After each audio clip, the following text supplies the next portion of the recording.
Assalamualaikum warahmatullahi wabarakatuh. Perkenalkan, nama saya Alma Zugra dari kelas manajemen A2. Nah, baiklah, saya akan menjelaskan tentang tata cara posting jurnal umum ke buku besar, kemudian cara posting buku besar ke neraca saldo. Nah, perlu kita ketahui di mana pengertian buku besar itu sendiri adalah kumpulan dari perkiraan atau akun yang saling menguntungkan dan merupakan satu kesatuan yang menggambarkan perubahan harta, utang, modal, pendapatan, dan beban. Dan peran buku besar yaitu tempat mencatat perubahan posisi keuangan, memberikan informasi keuangan secara efisien dan efektif bila diperlukan, dan yang terakhir sebagai sumber informasi penyusunan neraca saldo dan laporan keuangan.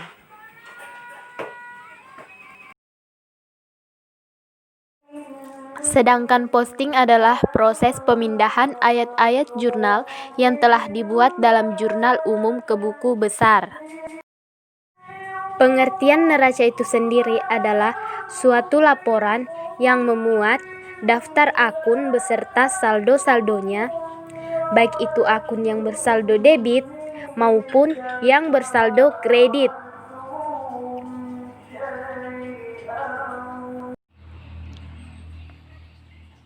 Nah, langkah awal yang kita lakukan dalam memposting jurnal umum ke buku besar itu adalah membuat kolom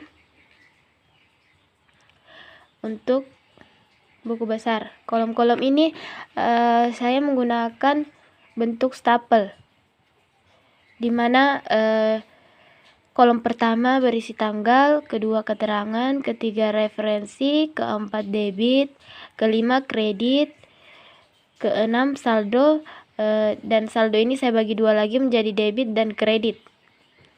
Nah, di sisi pojok kiri ini adalah nama akun, dan di sisi pojok kanan ini adalah nomor akun.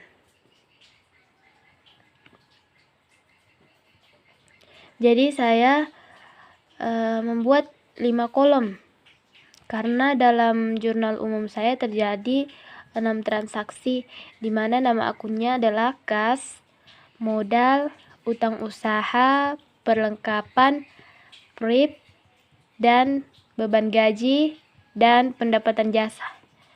Jadi ini bentuk kolomnya seperti ini. Nah, berikut jurnal umum yang saya posting ke dalam buku besar dengan nama akun kas. Di sini 6 transaksi yang terjadi, di mana yang pertama pada tanggal 1 Juli dengan keterangan kas berada di sebelah debit 30 juta. Dan saya masukkan dalam kolom buku besar. Di sini tanggal 1 Juli dengan keterangan setoran modal karena di sini telah terjadi transaksi setoran modal. Jadi berada di sebelah debit 30 juta dan saldo akhirnya berada di sebelah debit 30 juta.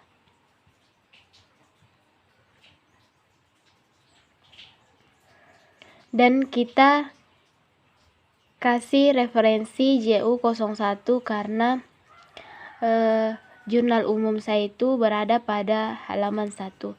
Saya kasih contoh berada di halaman 1. Jadi kalau di halaman 2 kita kasih JU02 dan seterusnya. Nah, setelah itu dengan nomor akun 11 dengan nama akun kas ini, dengan nama akun kas, kita pindahkan ke referensi jurnal umum 111. Itu menandakan bahwa dengan nama akun kas sudah kita posting ke buku besar. Jadi kalau belum diposting ya tidak boleh dikasih nomor referensi dulu. Kecuali kalau sudah masukkan dalam buku besar, baru bisa kita isi kolom referensinya pada jurnal umum. Selanjutnya, tanggal 2 Juli dengan keterangan menerima kredit, karena di sini transaksinya terjadi menerima kredit.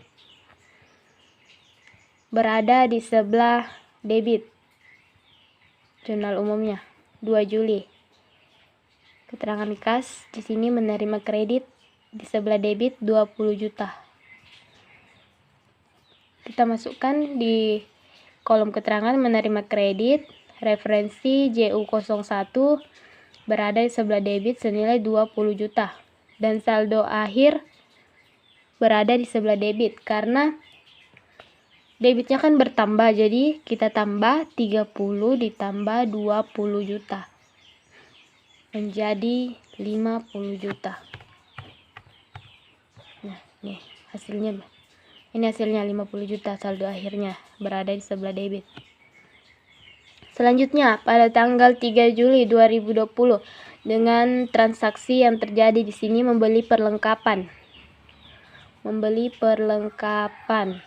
Nah, 3 Juli membeli perlengkapan berada di sebelah debit. Sini, berada di sebelah debit. Kenapa berada di sebelah debit? Karena dengan nama akun perlengkapan ini kan masuk dalam kelompok harta. Harta kan jika bertambah di sebelah debit. Jadi kita masukkan nilainya di sebelah debit. JU01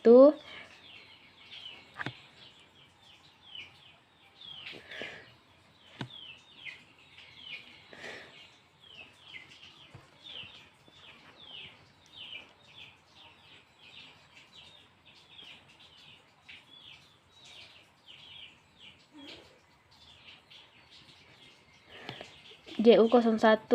Salah, maksudnya di sebelah kredit, karena kan membeli perlengkapan, otomatis harta kita berkurang. Berarti kita masukkan dalam posisi kredit, karena kan membeli perlengkapan berarti otomatis harta kita berkurang, jadi uang kita berkurang senilai 5 juta. Nah, 5 juta. Jadi saldo akhirnya tadi kan 50 juta. Saldo akhirnya kan tadi 50 juta. Jadi 50 juta dikurang 5 juta. Hasil akhirnya 45 juta. Berada di sebelah debit. Nah, seperti itu. Selanjutnya, 4 Juli 2020. Pengambilan pribadi. Di sini terjadi transaksi pengambilan uang pribadi. Jadi otomatis uang kita berkurang kan? Jadi kita masukkan di sebelah kredit lagi. Jadi hasilnya tadi, saldo akhirnya tadi 45 juta dikurang 3 juta. Hasil akhirnya berada di sebelah debit, yaitu 42 juta. Selanjutnya 5 Juli membayar gaji. Membayar gaji berarti otomatis uang tak keluar lagi. Berada di sebelah kredit. Dikurang lagi 42 juta dikurang 2 juta, hasil akhirnya 40 juta. Berada di sebelah debit. Selanjutnya 6 Juli 2020 menerima pendapatan.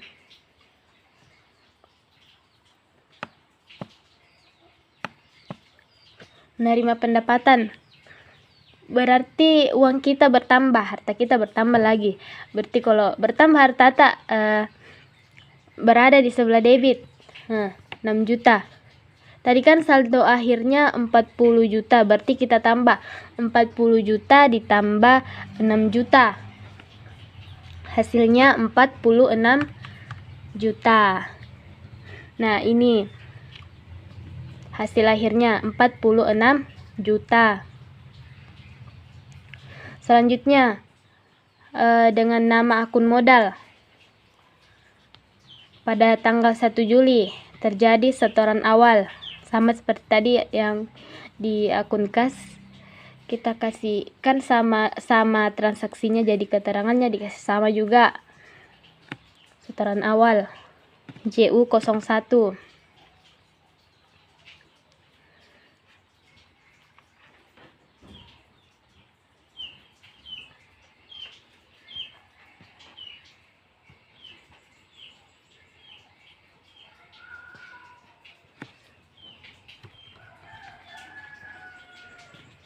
Juli menerima setoran modal. Jadi berada di sebelah kredit, menerima setoran modal dengan nama akun modal. Berarti kalau dia bertambah, dia berada di sebelah kredit. Nah, posisinya seperti ini, berada di sebelah kredit. Dan saldo akhirnya itu 30 juta, berada di sebelah kredit. Nah, dengan nomor akun 311, karena kita sudah posting di buku besar, maka dengan nama akun modal kita isi referensinya 311 pada jurnal umum, karena kita sudah posting ke buku besar. Nah, seperti itu. Selanjutnya, pada akun utang usaha pada 2 Juli, tanggal 2 Juli 2020, di sini terjadi transaksi penerimaan kredit. Nah, utang usaha dengan nama utang usaha, jika bertambah itu dia berada di sebelah kredit. Nah, ini di sebelah kredit. Kita masukkan nilainya 20 juta dan saldo akhir untuk akun utang usaha berada di sebelah kredit. Nah, seperti itu. Karena sudah diposting, maka nomor akun utang usaha 211 kita posting lagi.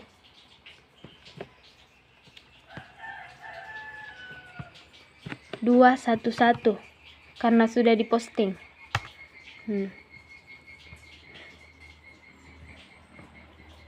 Kas juga tadi sudah diposting. Oke.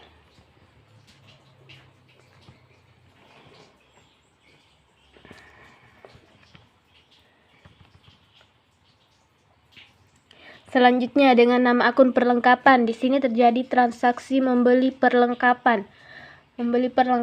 Perlengkapan jika bertambah. Dia itu di sebelah debit. Karena perlengkapan ini kan masuk dalam akun kas. Nah, jadi kita masukkan nilainya 5 juta di sebelah debit dan saldo akhirnya berada di sebelah debit, maksud saya. Nih. Seperti itu. Karena sudah kita posting, jadi nama akunnya kita posting lagi di jurnal umum. 112 perlengkapan. Nomor akunnya 112 dan kas 111.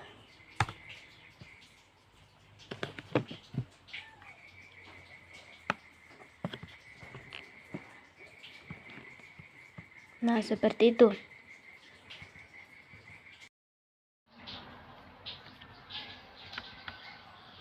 Nah, setelah semuanya sudah diposting ke dalam buku besar, bentuknya akan seperti ini.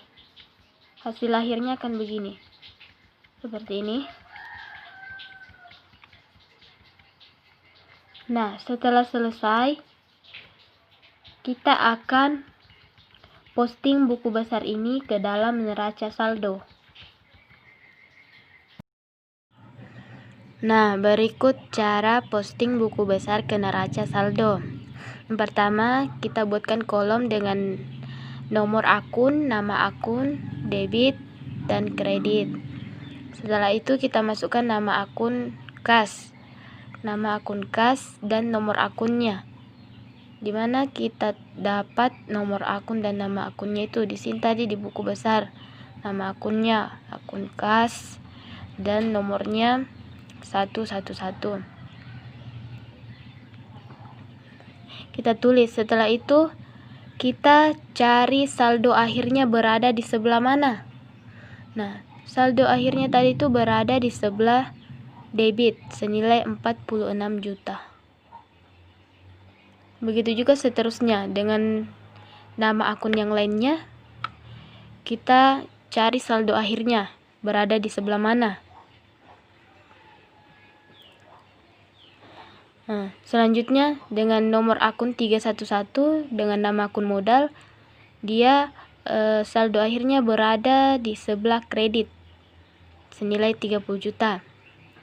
Dan nomor akun 211 dengan nama akun utang usaha, saldo akhirnya berada di sebelah kredit 20 juta. Selanjutnya nomor akun 112 dengan nama akun perlengkapan berakhir di sebelah debit, saldo akhirnya. Akun Free berakhir di sebelah debit, saldo akhirnya. Beban gaji berada di sebelah debit, saldo akhirnya. Dan pendapatan jasa, saldo akhirnya berada di sebelah kredit. Jadi setelah itu sisi debitnya kita jumlahkan berapa, sisi kreditnya juga kita jumlahkan berapa. Jadi hasilnya itu harus sama. Jadi kalau tidak sama itu berarti salah cara masukkan angkanya atau jumlah nilainya. Berarti ada yang salah. Dan dari cara penempatan sisi debitnya dan kreditnya. Jadi intinya kesimpulan dari neraca saldo ini hasil akhirnya itu harus sama. Jadi seperti itu.